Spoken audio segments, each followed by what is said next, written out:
Bonjour tout le monde. En ce 1er mai, je veux attirer l'attention sur l'état critique de la démocratie en tant que concept et proposer des solutions potentielles pour rétablir l'équilibre des pouvoirs au peuple.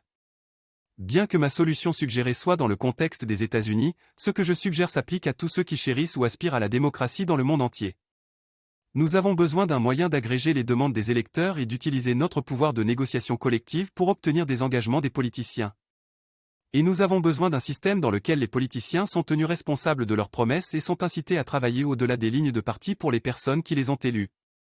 Je crois fermement que le concept d'enchères inversées, adapté pour être utilisé dans le processus démocratique, peut changer la donne en déplaçant le paradigme actuel vers une démocratie qui représente vraiment le peuple. Permettez-moi d'expliquer les enchères inversées avec un exemple. Imaginez Smithville, une petite ville du Midwest. Les habitants veulent acheter des t-shirts de haute qualité s'ils sont disponibles à bas prix. Ils se réunissent et créent un site web pour regrouper leurs demandes et recevoir des devis de différents fabricants. En achetant en gros, ils sont plus susceptibles de négocier un prix inférieur et d'obtenir des t-shirts de la meilleure qualité. Les vendeurs participants auront des obligations contractuelles à remplir s'ils obtiennent l'affaire. Maintenant, imaginez ce scénario appliqué à plus grande échelle. Tout comme les habitants de Smithville ont agrégé leurs demandes de t-shirts de haute qualité, les électeurs peuvent se réunir dans un caucus populaire pour agréger leurs demandes de politique et de loi sur une série de questions ayant un impact sur le People's Caucus représentera un large éventail de questions qui reflètent la nature multiforme de la vie elle-même, et pas seulement une ou deux questions étroites qui sont souvent fabriquées et promues pour manipuler les émotions pour les votes.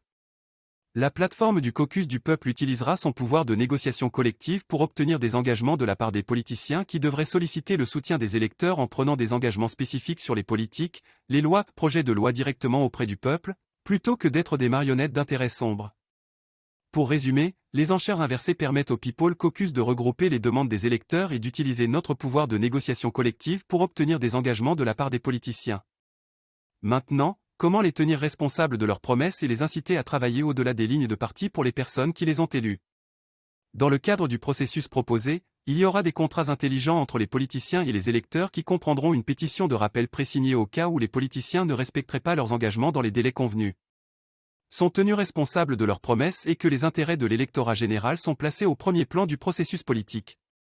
Je veux vous laisser avec cette idée qui m'est venue à l'esprit alors que je suis témoin de l'érosion de la démocratie par des forces puissantes et corrompues. Rassemblons-nous sous une bannière que j'appelle #Salt. Inspirons-nous de la marche du sel de Gandhi et faisons de Salt notre bannière pour racheter la démocratie partout. Merci à tous pour votre écoute.